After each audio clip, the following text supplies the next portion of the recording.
Joel, thank you for those very generous words of introduction. Let me also say how fortunate we are at the University of Rochester to have outstanding leadership in our university president, in our board chair, and really throughout the entire university. This is an outstanding university, very, very well run. This has clearly been another incredible Meliora weekend, and a time for celebration of all the great things that are going on throughout the weekend. And what a celebration it has been. On Friday,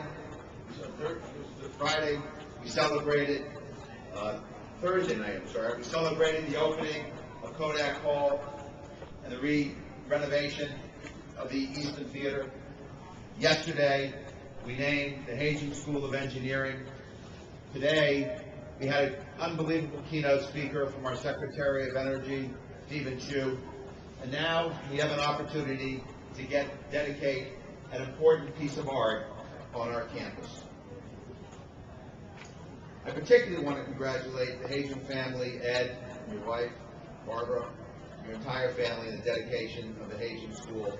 The celebration yesterday, the official naming of that school, was truly a celebration both of generosity and vision. On behalf of everyone here, I want to thank you.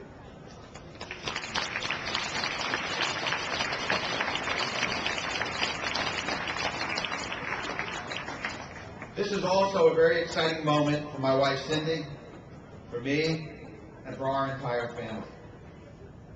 I'm delighted that my mother, Bloch, and her friend Alan Sagner could be here. Unfortunately, my father is no longer with us, but I know that he's smiling from above.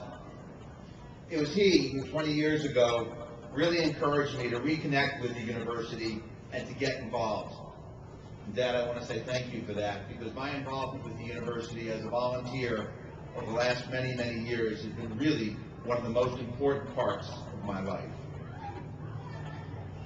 I'm also very happy to share this occasion with my sisters Jane and Vivette, as well as Vivette's husband, my brother-in-law, the renowned sculptor Mark Mellon, who's produced this sculpture that we're going to dedicate today. Mark.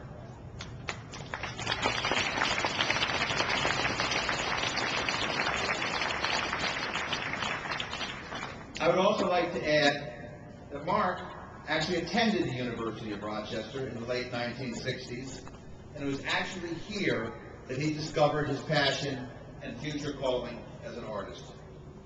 I'm proud to say that not only did he discover that here, he continues to be very committed to the university and is also a charter member of the George Eastman Circle.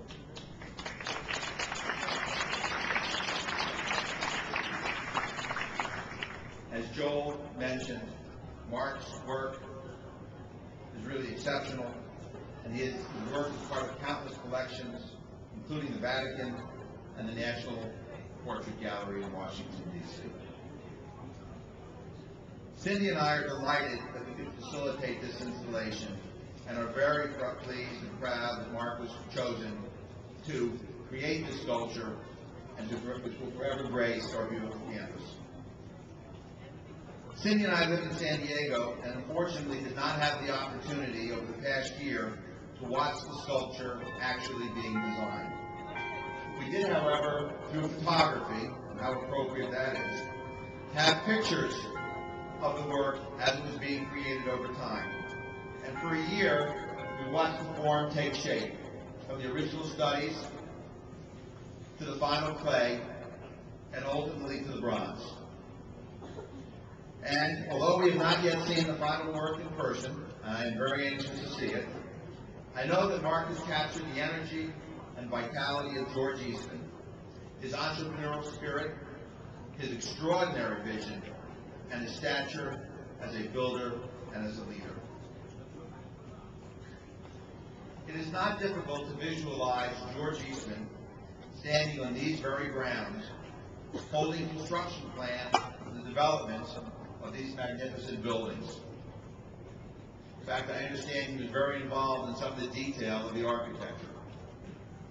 This statue conveys the image of a man who truly believed in the importance of education and the future possibilities of what the University of Rochester could offer the world through education, research, healthcare, and service.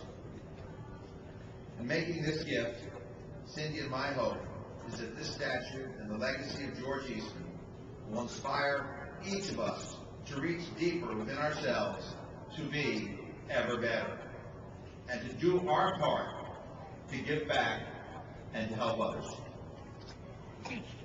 The statue is an enduring tribute to George Eastman's extraordinary philanthropy and vision. Equally important, though, it is a tribute to the successful launch of the George Eastman Circle and all of its members.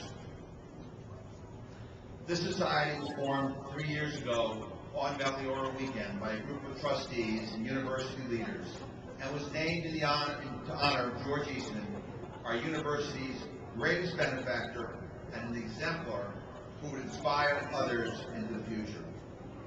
Members of the George Eastman Circle are the new generation of George Eastmans, providing leadership level support to the university's unrestricted annual funds.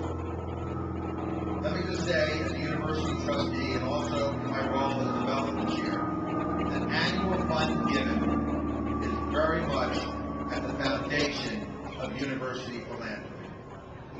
It provides the unrestricted resources that are critically needed for scholarship to attract the best and brightest students, regardless of their ability to pay, to attract and retain outstanding faculty in all disciplines, to support academic excellence, facilities, research, health